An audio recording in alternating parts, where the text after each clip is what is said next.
Oi. Amém? Então vamos ao momento da palavra. São 19 horas e 11 minutos de domingo, 19 de abril de 2026. Nós estamos vivos e de pé pela misericórdia e que o Senhor possa nos usar como instrumento para alcançar o perdido, o aflito, para levar salvação e para transformar. Amém? Vamos abrir a palavra do Senhor em 1 de Coríntios, capítulo de número 3. 1 de Coríntios, capítulo de número 3, versículo de número 1. Nós iremos retornar à mensagem que foi pregada na última quarta-feira, que eu senti realmente da parte de Deus que tinha que repetir essa mensagem, também por motivos técnicos, né? Tivemos um problema no microfone, e é uma mensagem extremamente relevante, que é um dos motivos principais da nossa igreja ter se tornado independente. E o que vemos acontecendo no mundo afora, né? 1 Coríntios 3, versículo 1 diz o seguinte: irmãos, quando estive com vocês, não pude lhes falar como a pessoas espirituais, mas como se pertencesse a este mundo, ou fossem criancinhas em Cristo.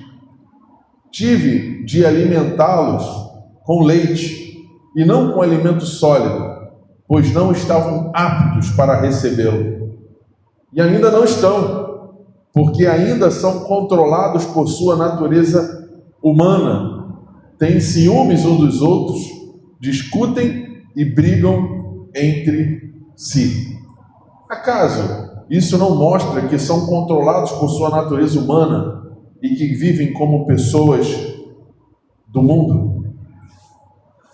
Nós, no último dia 22 de fevereiro, iniciamos um trabalho aqui em Nilópolis, e na Avenida Getúlio Vargas, 230, em Olinda, no centro de Nilópolis, que agora se tornou centro, e nos tornamos a primeira igreja apostólica cristã independente. Mas o que nos motivou a tentar voltar com a igreja para a forma original? O que me fez perceber a importância de voltar no tempo e voltar a práticas antigas, a priorizar a palavra, a corrigir os erros? O que nos faz olhar para nós mesmos e perceber que precisamos mudar? Às vezes a gente toma caminhos na nossa vida, vamos por direções diferentes das que alguns anos atrás ou algum tempo atrás nós tínhamos como convicção, e alguma coisa acontece que nos faz voltar e pensar: nossa, eu preciso voltar atrás, eu preciso voltar às primeiras práticas, eu preciso me corrigir, eu preciso voltar ao rumo anterior. Normalmente o que nos causa isso é a perda. A perda de alguma coisa, de algum ente querido, ou da nossa saúde, ou do nosso emprego, ou da falta de dinheiro, a perda da normalidade institucional, quando a gente perde a nossa liberdade, a nossa paz, tudo isso nos faz parar e refletir sobre quem nós estamos sendo e sobre os rumos que nós tomamos na nossa vida. A direção que nós demos para a nossa vida. Isso não é diferente quando na nossa vida espiritual, no nosso relacionamento com Deus, nós temos liberdade para escolher o caminho que nós quisermos e vivermos a vida da forma que quisermos. Faz parte da natureza humana acreditar no que é melhor para si mesmo. E nós acabamos que por julgar o mundo espiritual e as coisas de Deus, pelo nosso próprio crivo, pela nossa própria ótica, pela nossa visão de certo e errado, ou pelo nosso achismo. Nós culpamos Deus pelas nossas escolhas, nós tomamos caminhos diferentes que acabam nos levando a sofrimento e a solidão. E hoje, com milhões de desigrejados no Brasil, muitos deles, se é que tem algum assistindo essa mensagem, vai se identificar em saber que fiz escolhas demais, me dei demais, amei demais, fui eu mesmo em muitos momentos e me arrependo. E essas pessoas hoje estão distantes da comunhão, estão buscando artifícios e caminhos para poder viver sua vida com Deus, quando na verdade, em momento algum, enquanto sociedade e enquanto vivermos nesse mundo, encontraremos um lugar que possamos dizer que é perfeito. Porque aonde tiver pessoas, ali haverá imperfeição. A grande questão é que o homem a quem se diz usado por Deus escolha servir a Deus em sua plenitude. Deseje viver a verdade do Evangelho em sua plenitude, mesmo que doa em sua própria carne, mesmo que ele sofra por essa escolha, abraçando sua cruz, caminhando em direção ao Gólgota. Vida cristã é abnegação, é abrir mão de si mesmo e é escolher o caminho da cruz. A grande questão é que vivemos em tempos totalmente diferentes do que a palavra nos ensina. Ou melhor, vivemos nesse tempo totalmente diferente do que a palavra nos ensina. Porque vivemos em tempos maus, turbulentos, confusos. E a palavra que lemos há pouco em 1 Coríntios 3, versículo 1 até o versículo 3, Paulo está falando exatamente isso. Olha, eu estive com vocês, não pude lhes falar como pessoas espirituais, mas como se pertencessem a esse mundo, ou fossem criancinhas em Cristo.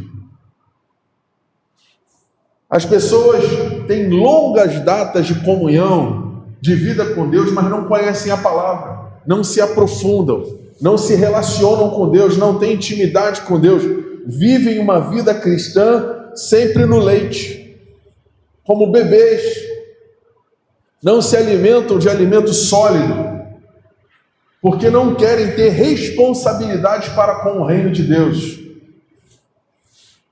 Querem viver uma vida cristã meia boca, como diz o ditado popular, distantes de Deus, se dedicando a apenas 2 ou 3 horas de culto, 2 vezes na semana, sem qualquer comprometimento com a sua própria mudança pessoal. E aí a gente precisa parar e refletir sobre o que nós estamos sendo, antes que circunstâncias nos façam voltar atrás. E que circunstâncias são essas? A doença. Que circunstâncias são essas? A guerra. Questões sociais, políticas. A violência. A perda de alguém que você ama. Isso tudo nos faz parar e refletir. Nossa, eu preciso mudar. Eu preciso tomar ou voltar para um determinado caminho que antes para mim era importante e que agora foi deixado de lado. E Paulo vem nos dizer que a gente precisa crescer, em outras palavras. Nós precisamos amadurecer, precisamos voltar às antigas práticas cristãs que não eram para crianças, eram para pessoas experimentadas, maduras. Apesar da igreja de Corinto estar nesse movimento infantilizado, onde que você deseja que outras pessoas façam aquilo que é de sua responsabilidade fazer. Estamos procurando líderes, estamos procurando pessoas que façam, estamos procurando símbolos, mas não estamos vivendo aquilo que Cristo nos chamou para viver. Vamos agora em Timóteo, 2 de Timóteo, para por fim entrar na nossa mensagem. 2 de Timóteo, capítulo 3, o apóstolo Paulo, em sua última epístola, sua última carta ao seu filho querido na fé, Timóteo, ele vem falando sobre os perigos dos últimos dias, sobre a importância de Timóteo, que era um jovem, símbolo da igreja, um tipo da igreja, que era jovem, estava começando, que ela não se perdesse, que a igreja não se desviasse, que a igreja não se deixasse levar por sua juventude. E o que é interessante é que 2000 anos depois, a voz de Paulo continua ecoando no ouvido e no coração da igreja. Porque já não é suficiente a gente viver no nosso tempo, ver tudo o que está acontecendo, saber que Jesus Cristo está voltando, saber que a sua palavra é real, saber que a verdade do Evangelho ela é incontestável, mas ainda assim queremos viver uma vida infantil, irresponsável, em que muitos cristãos se escondem dentro do sistema religioso, comungam sua fé sem qualquer compromisso com a verdade. E nessa hora a gente precisa parar e refletir sobre qual é o meu papel nisso tudo. Qual é o meu propósito nisso tudo? Qual é o meu chamado nisso tudo? 2 de Timóteo, capítulo 3, versículo 1 nos diz: saiba que nos últimos dias haverá tempos muito difíceis, porque as pessoas só amarão a si mesmas e ao dinheiro.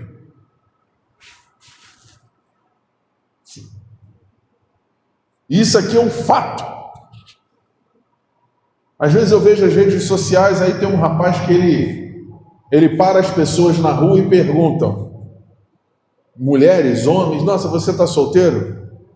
Ah, eu estou solteiro. Por quê? Não, porque não tem homem. Ah, porque não tem mulher. Mas por quê? Porque os homens e as mulheres são interesseiras. Aí ele chega e pergunta para uma determinada mulher, para poder você se relacionar com um homem, quanto que ele tem que ganhar por mês? E a mulher diz assim: 10, 15 mil reais.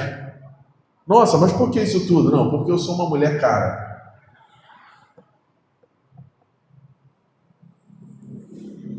As pessoas estão solteiras, as pessoas estão perdidas, as pessoas são amantes de si mesmas, se prenderam ao dinheiro, são arrogantes e orgulhosas, zombadores de Deus, desobedecerão a seus pais e serão ingratas e profanas.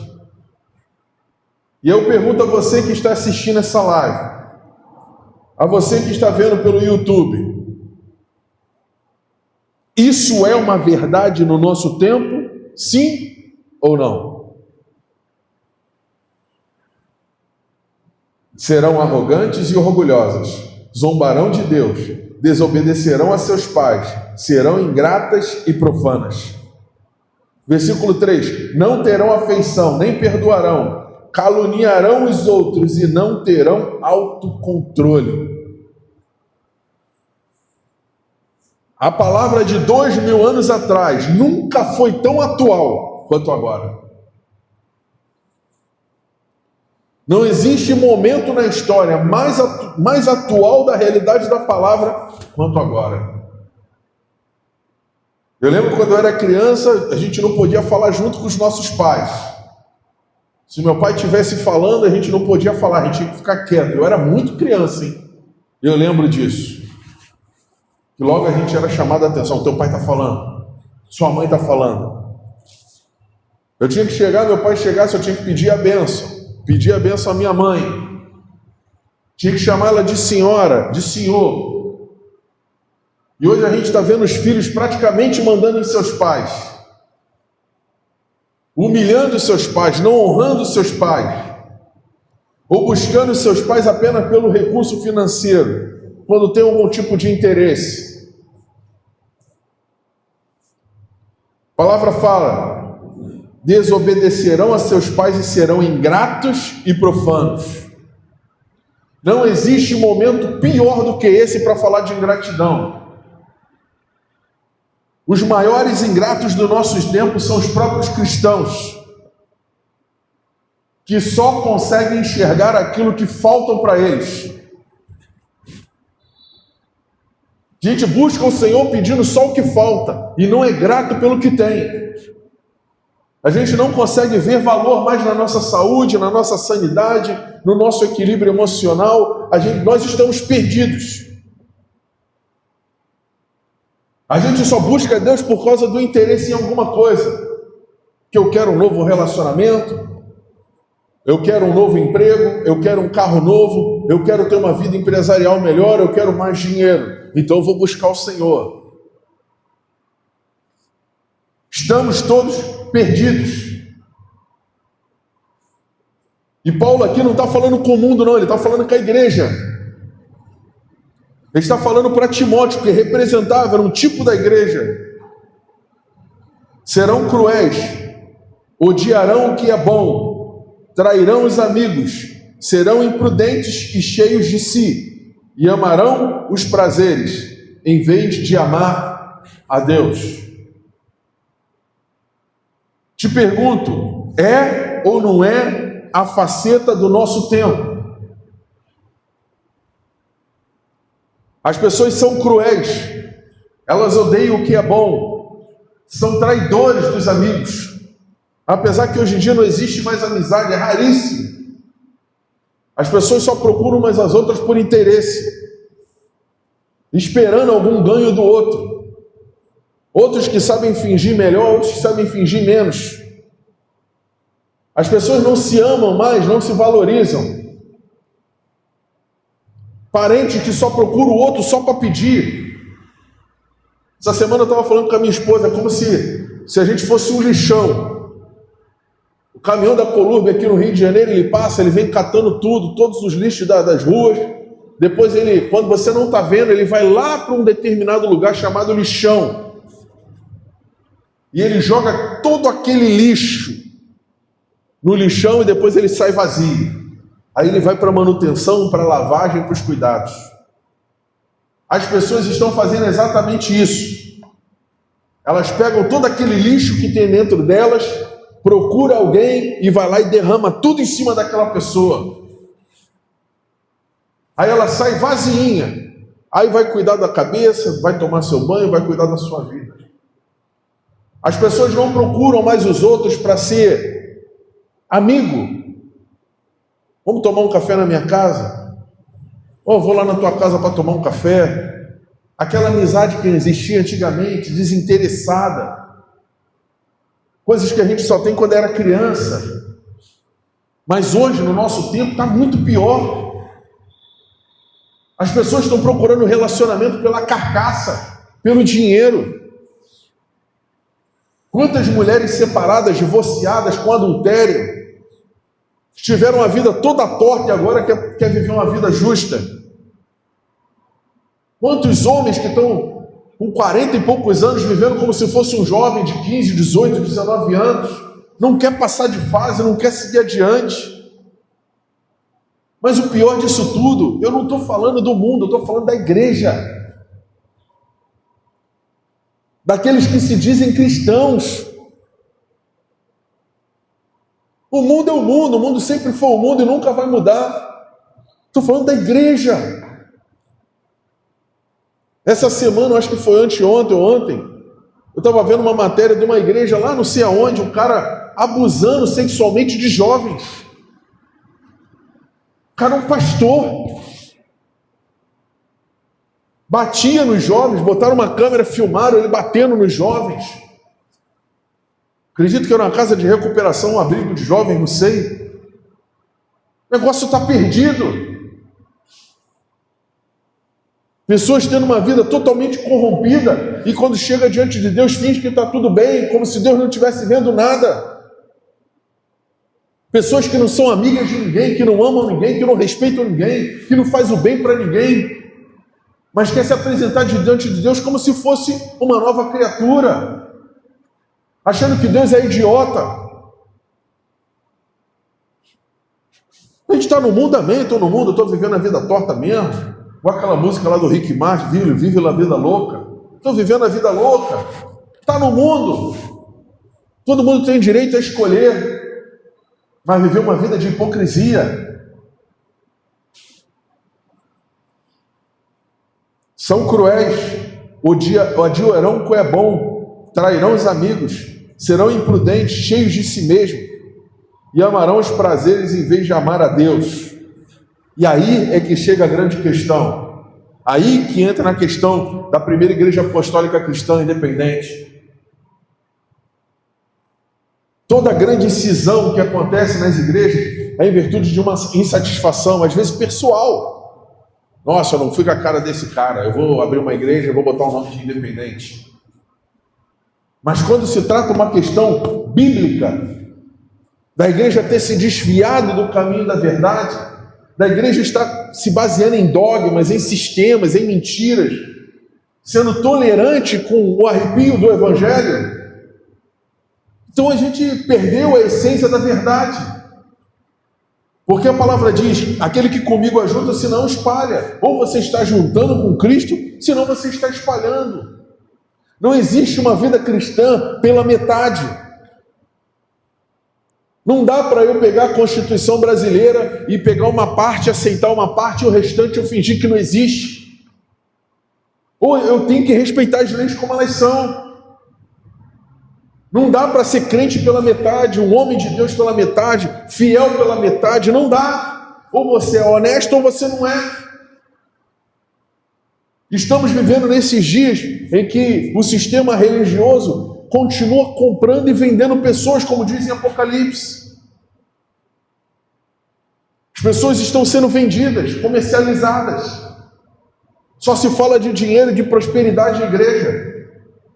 Não se fala mais do evangelho, da salvação, do arrependimento. As pessoas não são mais constrangidas a escolher um caminho verdadeiro, diferente da mentira.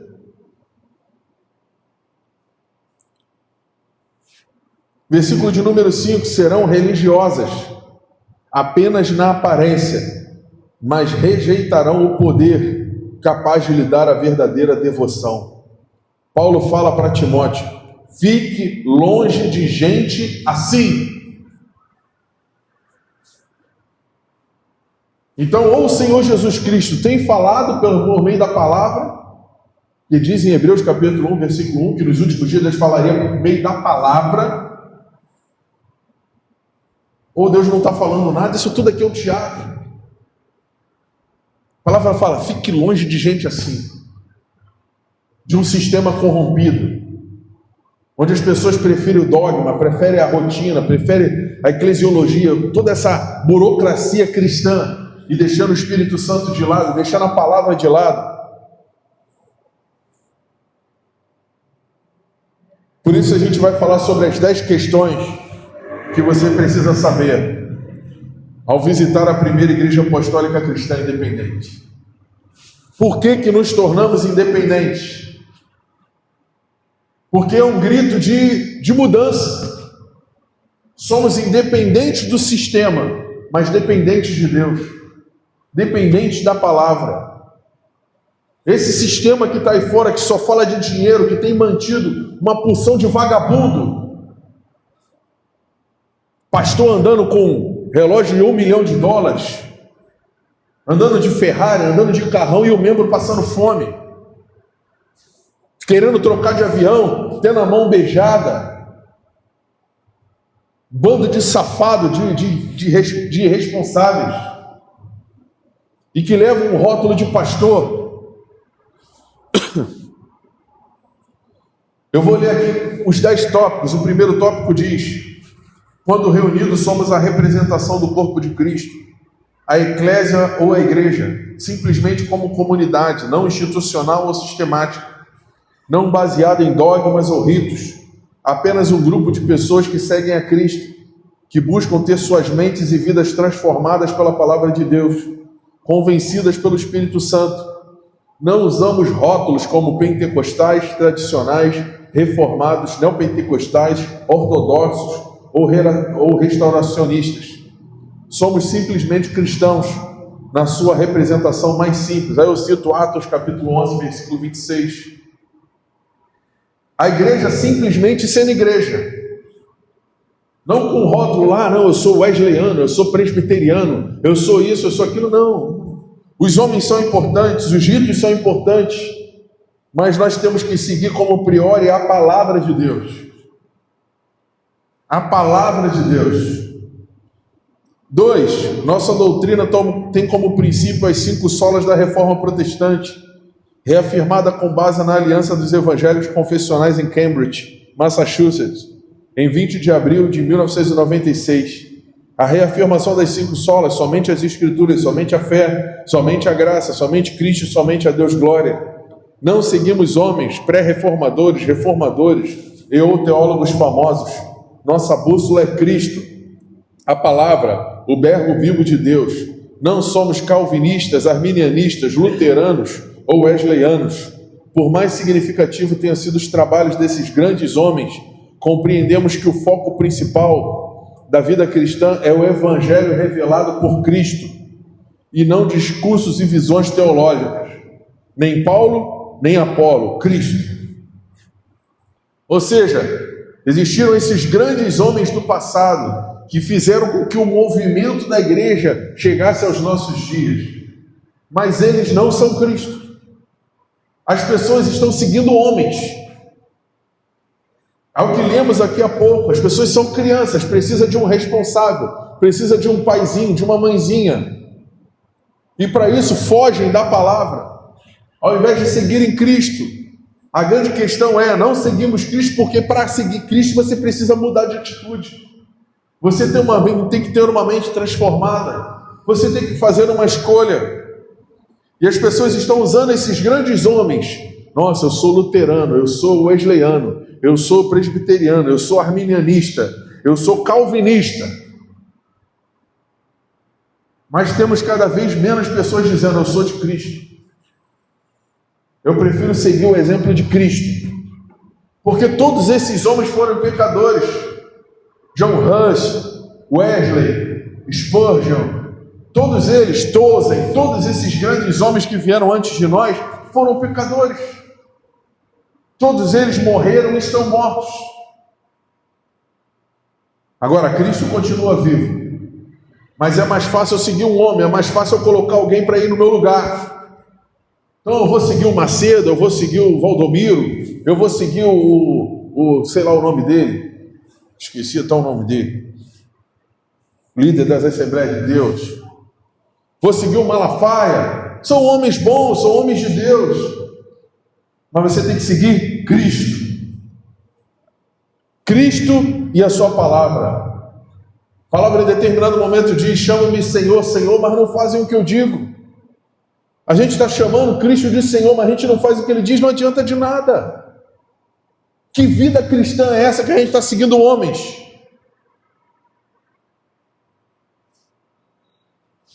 Três, nosso foco não é arrecadação financeira, dízimos, ofertas especiais e ou campanhas. Dinheiro aqui é somente por contribuição voluntária em momento fora das reuniões, com o foco primordial do cristianismo, manter os trabalhos ministeriais, a estrutura física para recebimento dos participantes e reduzir as diferenças entre os irmãos. 2 de Coríntios, capítulo 9, versículo 7 ao 15, Atos, capítulo 4, versículo 32 até o 37. Nós não vendemos nada. Diz lá em Mateus, capítulo 10, versículo 8, de graça dai o que recebeste, de graça. Então aqui não é lugar da pessoa ficar recebendo dinheiro. Igreja não tem esse papel. Mas lá antigamente Pedro recebia o recurso, mas a palavra fala claramente que tinham todos em comum. As pessoas vendiam suas propriedades, colocavam no pé dos apóstolos e distribuíam o recurso.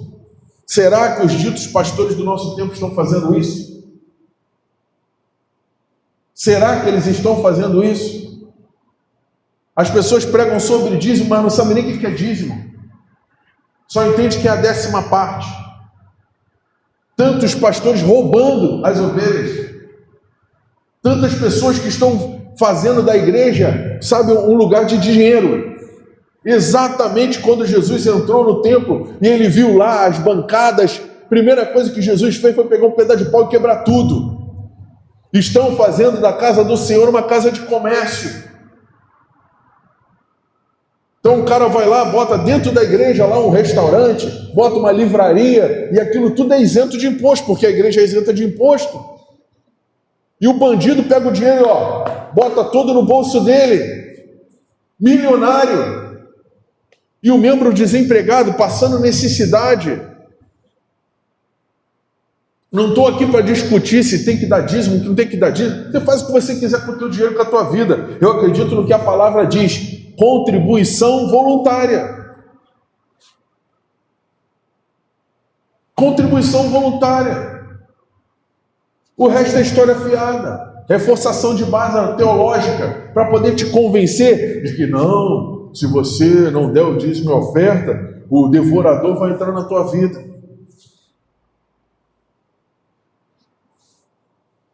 A palavra diz, eu sou o Senhor, quem deu a mim primeiro para que eu tenha que retribuir? Esse Deus que estão servindo aí, vocês estão servindo, infelizmente não é o Deus da Bíblia. Não é o Criador do universo. Fala, meu é o ouro, minha é a prata.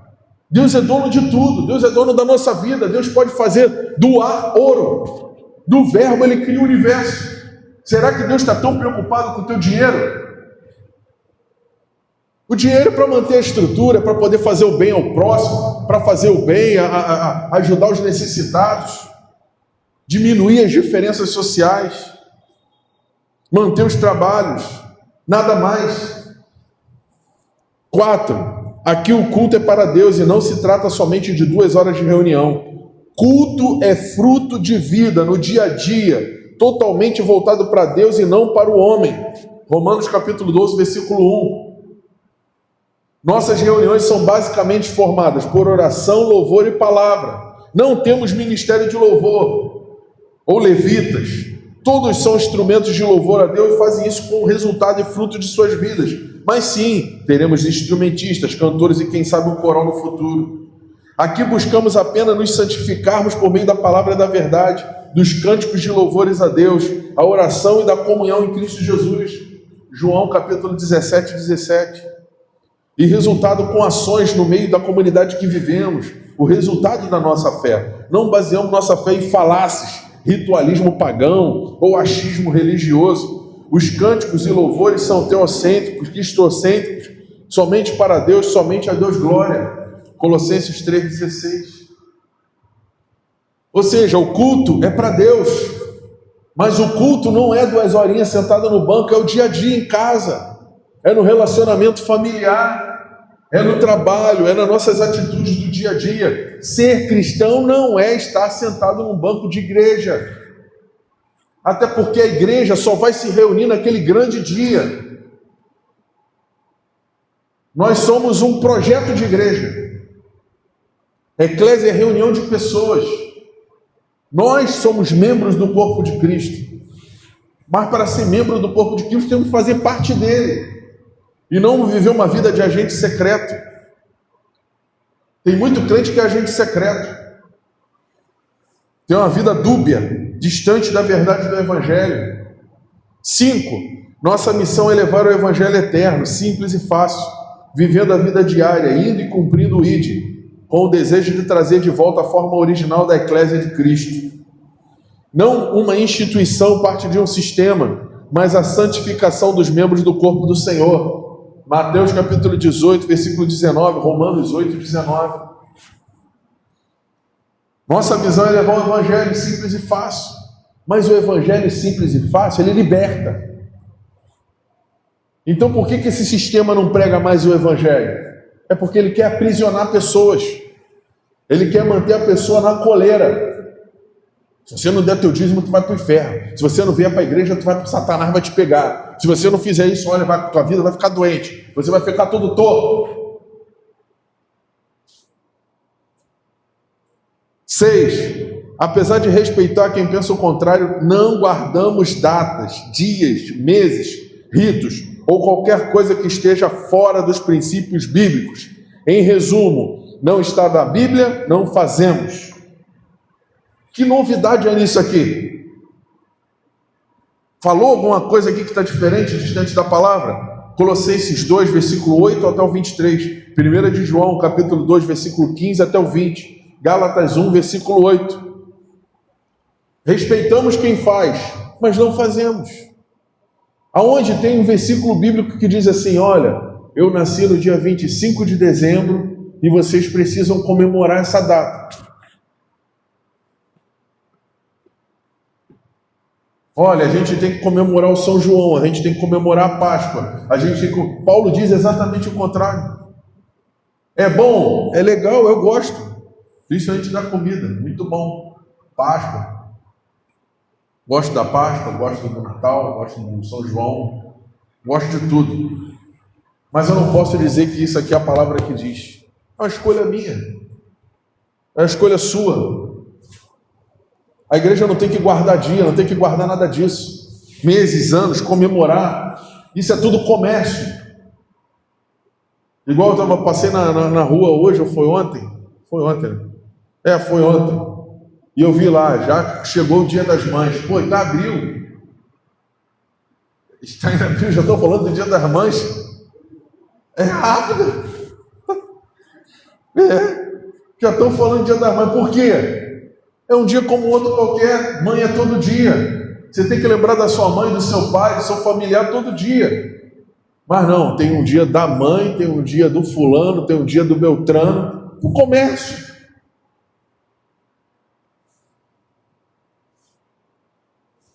7.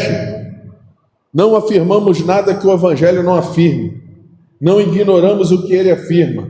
Defendemos o Evangelho em suas convicções. Uma congregação apologética, não somente com palavras que o vento leva, mas atos. Resultado de uma vida transformada pelo poder de Deus.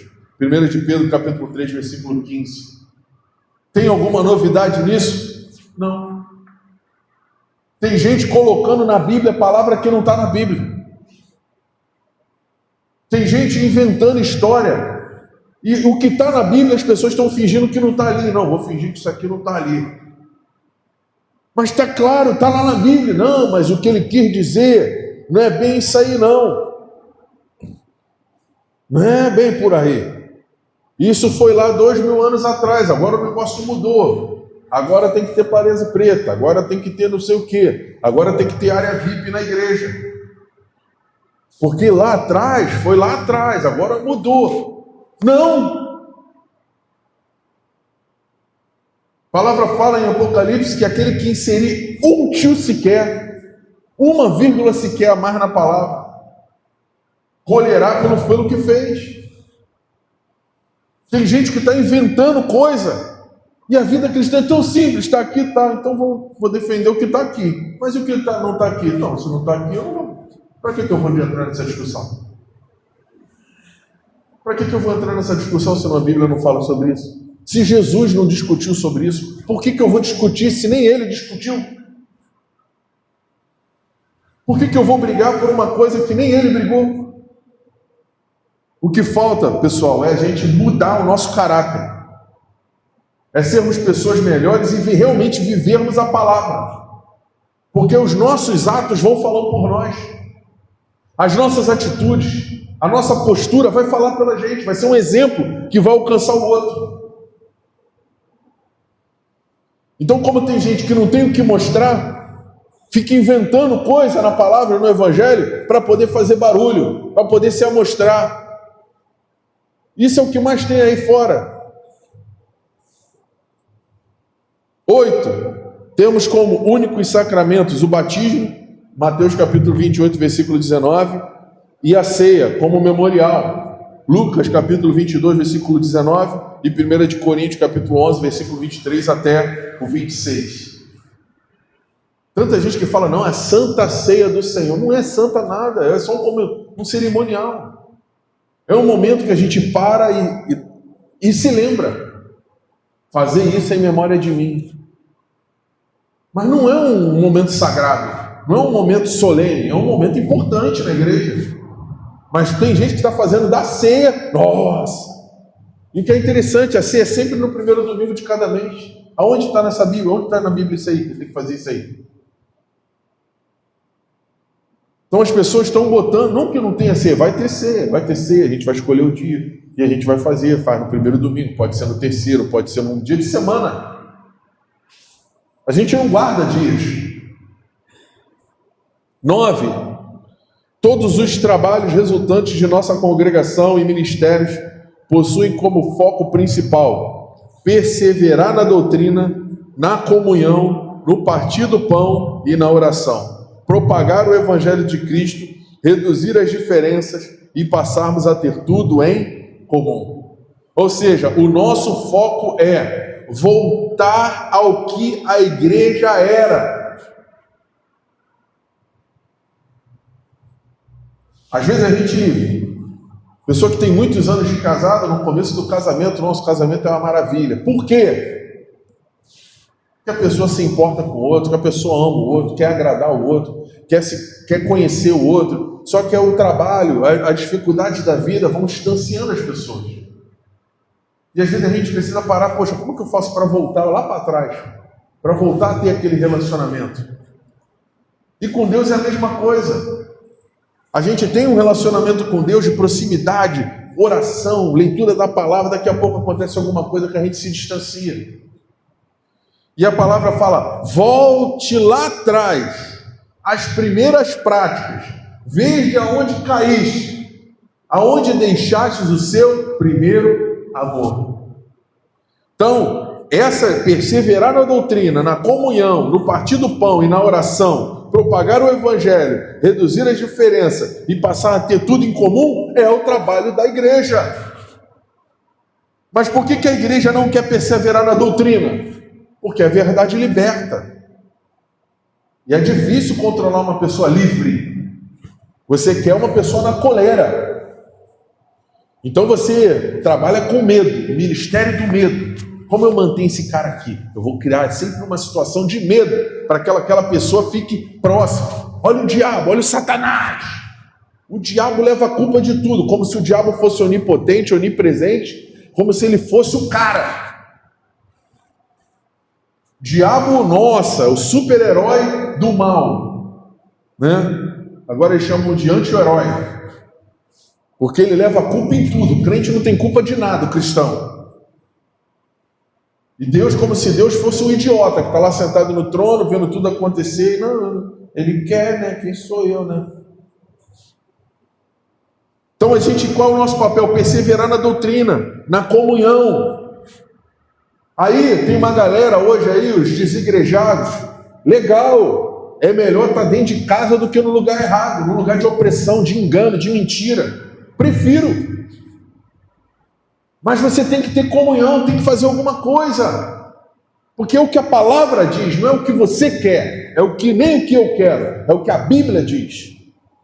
E a gente tem que ter comunhão, a gente tem que conversar, falar a mesma língua, a gente tem que perseverar na fé, a gente tem que se unir, sabe? O mundo está assim, o Brasil está do jeito que está, porque as pessoas boas não querem fazer o bem.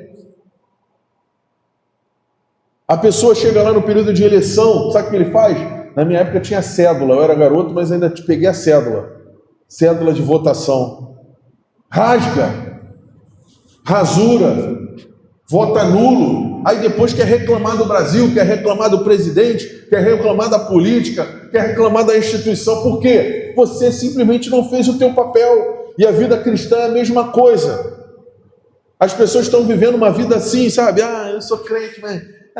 santidade não é uma escolha. Sem santificação ninguém verá o Senhor. Você tem que se consagrar, você tem que ter uma vida com Deus. E é legal ser desigrejado para você. Não, eu sou desigrejado porque o sistema está perdido. Está perdido. Mas se a gente não fizer a nossa parte, se eu não me levantar e falar alto, gritar, para que as pessoas vejam que o mundo está perdido, infelizmente ninguém vai saber de nada. Aí eu tenho que me unir a Jeremias, eu tenho que me unir a Elias, eu tenho que me unir a João Batista, que lá no meio do deserto está falando, arrependei-vos, arrependei-vos, no meio do deserto. O pessoal deveria falar, esse cara é maluco. Os crentes de hoje, os cristãos, iam falar, esse é um derrotado. Saiu o diabo, mexeu na cabeça dele, ele está perdido no deserto, gritando, arrepender. Está pregando para quem? Para os escorpiões, para as cobras? Deus enviava as pessoas até João.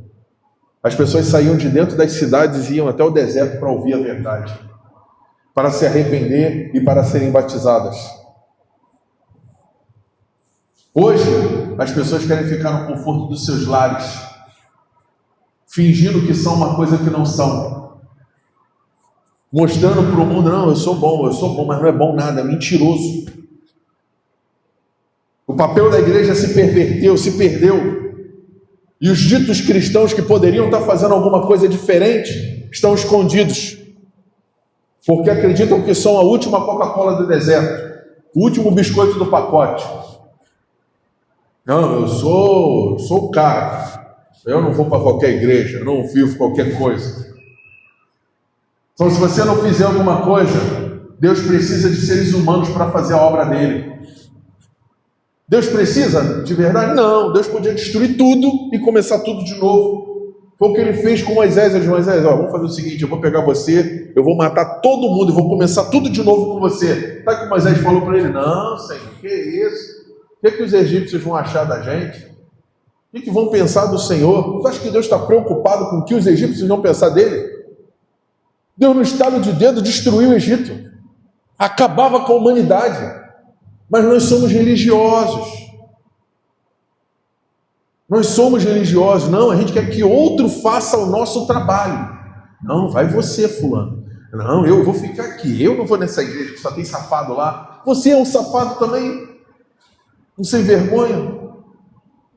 Todos nós somos pecadores. Nós não somos melhores do que ninguém. Mas a gente tem que fazer a nossa parte. Eu preciso fazer a minha parte. Mesmo que ela seja pequena, começando na minha casa, com a minha esposa, minhas filhas, com os meus familiares, no meu ambiente de trabalho, eu tenho que fazer a minha parte. Ah, mas é um voto só. Vota errado para tu ver o que vai acontecer com o Brasil. 10. Nossa meta mais proeminente como eclésia ou igreja é voltarmos à verdade do Evangelho anunciada por Yeshua HaMashiach, nosso Senhor e Salvador Jesus Cristo, tendo nossa mente transformada por Ele, revelando a unidade de Cristo e a manifestação dos filhos de Deus. Na prática, qual é a meta de qualquer igreja? Nós ouvirmos a verdade do Evangelho. É transformar a nossa mente. Não adianta você viver na vida cristã com a mente velha, com o pé no mundo, crente Raimundo. Não adianta você achar que é o supra-sumo e não ser amigo de ninguém, não fazer o bem para ninguém, não viver a verdade do que ela é de fato. Vida cristã é dizer não. E quando tiver de dizer sim. Agora tem muita gente em cima do muro. Isso aí tá legal. Não, mas a Bíblia não fala sobre isso. Não, mas sabe como é que é, né, cara? É a política. Grandes homens, grandes teólogos que estão aceitando o engano. Por quê? Cômodo. Me é cômodo continuar nisso. A igreja está me bancando, eu faço viagens internacionais, eu sou conhecido no mundo. Então a gente precisa acordar. A gente precisa de verdade mudar o nosso modus operandi. É viver uma vida de fato de acordo com os propósitos de Deus. Vamos lá em 2 de Timóteo capítulo 3, versículo de número 10, para a gente finalizar esse momento de palavra. Mas você sabe muito bem o que eu ensino, como vivo e qual é o meu propósito de vida. Conhece minha fé, minha paciência, meu amor e minha perseverança. Paulo chega e diz assim, olha, você sabe muito bem o que eu ensino, como eu vivo e qual é o meu propósito. Conhece minha fé, minha paciência, meu amor e minha perseverança. Tem muita gente vivendo de língua, fala, fama, aparência, como foi lido no versículo anterior. Mas poucas pessoas vivendo pelos seus frutos. Olha, você sabe quem eu sou, você já viu minha fé, você já viu minha paciência, já viu o meu amor, já viu minha perseverança. Está vendo como é que eu sou? Olha a minha atitude de vida. As pessoas têm que ser assim. Parar de dizer que é e ser. Você precisa ser e não dizer que é. Tem muito pastor que sobe no púlpito e fala: eu sou o super-homem. Eu tive uma vida justa. Eu não falto culto por nada. Eu sou o bambambam. Eu dou o dízimo, dou oferta. Eu dou até oferta especial, supra, ultra oferta. Eu sou o melhor. Eu. Agora, qual é o fruto de Cristo na vida dessa pessoa? O cara que vai lá e escolhe 3, 4 pessoas, meia dúzia de pessoas da igreja, ele é próximo dessas pessoas. O resto é o resto. O resto é gado. Versículo 11. Sabe quanta perseguição e quanto sofrimento suportei, e o que me aconteceu em Antioquia, Icônio e Listra. O Senhor, porém, me livrou de tudo isso. Sim, e todos que desejam ter uma vida de devoção em Cristo Jesus sofrerão perseguição. Ou seja, você quer ter uma vida em Cristo Jesus, mas não sofre perseguição, tem alguma coisa errada. Significa que você está servindo outro Cristo, outro Jesus, outro Deus, que não tem nada a ver com Yeshua. Você criou um Jesus e está seguindo ele, está dizendo para todo mundo: vamos comigo. Porque quem quer viver uma vida cristã, uma vida devotada, sofrerá perseguição. Versículo 13: mas os perversos e impostores irão de mal a pior, enganarão outros, e eles próprios serão enganados. Versículo 14, para nós finalizarmos: você, porém, deve permanecer fiel àquilo que lhe foi ensinado. Sabe que é a verdade, pois conhece aqueles de quem aprendeu. Você, porém, permanece fiel. Você, porém, permanece fiel. E a gente eu escutei, mas eu sou melhor do que essa gente, eu estou saindo daqui. Eu sou diferente, comigo é diferente. Precisamos acordar, pessoal. Precisamos acordar. A igreja precisa acordar. Ouvir o conselho do Senhor quando diz: sai do meio dela, povo meu, para que não sejais cúmplices dos seus pecados. Levanta-te e brilha. Mostra a tua luz. Precisamos mostrar quem somos, aqui viemos. Sermos de fato referência de amizade, de amor, de respeito, de consideração. Ser bons maridos, boas esposas, bons filhos, bom pai. Parar de dizer que é e ser.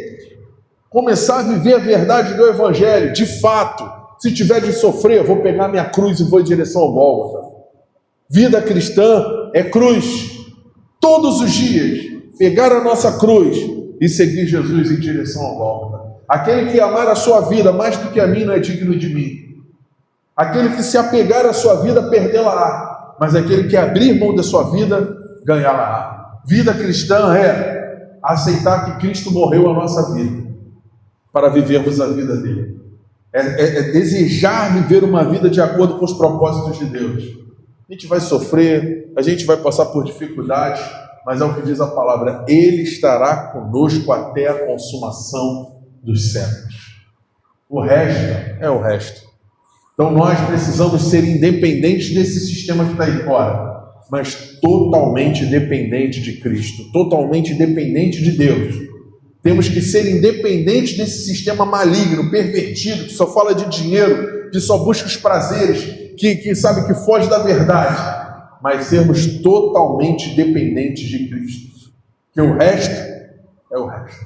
Essa vida vai passar, esse dinheiro que você tem vai ficar aí. Quando tu morrer não sobra nada, um imóvel, casa, carro, tudo que você tem, a beleza que você tem, vai acabar. Tudo acaba. Temos tempo de tudo por debaixo do céu, como diz a palavra. Agora, o que nós fazemos nessa vida vai ecoar para a eternidade. As atitudes que nós tomamos vão ser o legado que vai ser deixado para os nossos filhos, para aquelas pessoas que nós amamos e até aqueles que nos odeiam.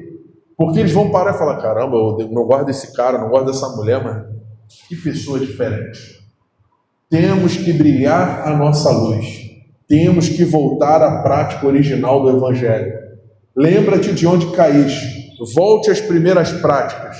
Viva o primeiro amor. Vamos viver o primeiro amor. Vamos voltar a nos encontrar com Cristo e viver uma vida de acordo com os seus propósitos. Vamos orar ao Senhor, finalizar esse culto, esse momento de reunião em nome de Jesus. Querido Deus, nós te agradecemos pela tua palavra, pela tua misericórdia, pelo despertamento que traz, ó Deus, o teu Espírito Santo. Nós ficamos aqui alguns momentos, ó Deus, em que ouvimos a tua palavra, nós louvamos, nós oramos, nós te buscamos, nós apresentamos a nossa dor diante do Senhor. Sairemos daqui, Senhor, e viveremos mais uma semana, se assim for da tua vontade. E pedimos que o Senhor nos guarde do homem mau, do fraudulento, do enganador, do sanguinário. Que o Senhor nos guarde de nós mesmos. Que o Senhor nos ensine a sermos pessoas melhores. Que possamos nos tornar independentes do sistema desse mundo, para sermos totalmente dependentes do Senhor. Para isso, Senhor, precisamos viver uma vida de acordo com a tua palavra, somente a tua palavra, somente Cristo, somente a graça, somente a fé, e vivemos uma vida para a glória e louvor de somente o Senhor. Por isso, meu Pai, dá-nos, ó Deus, a tua bênção, nos guia para os nossos lares, nos dá uma semana repleta da tua graça, do teu amor, e permita-nos, ó Deus, ter uma noite abençoada na tua presença, em nome do nosso Senhor e Salvador Jesus Cristo. Amém. E graças a Deus, receba as bênçãos do Senhor. Que o maravilhoso amor de Deus, a graça e a paz do nosso Senhor e Salvador Jesus Cristo, as doces consolações do Espírito Santo estejam presentes na tua vida, na minha vida, nas nossas vidas, e que todos nós possamos dizer amém. Graças a Deus. Deus abençoe você, semana abençoada, tudo de bom.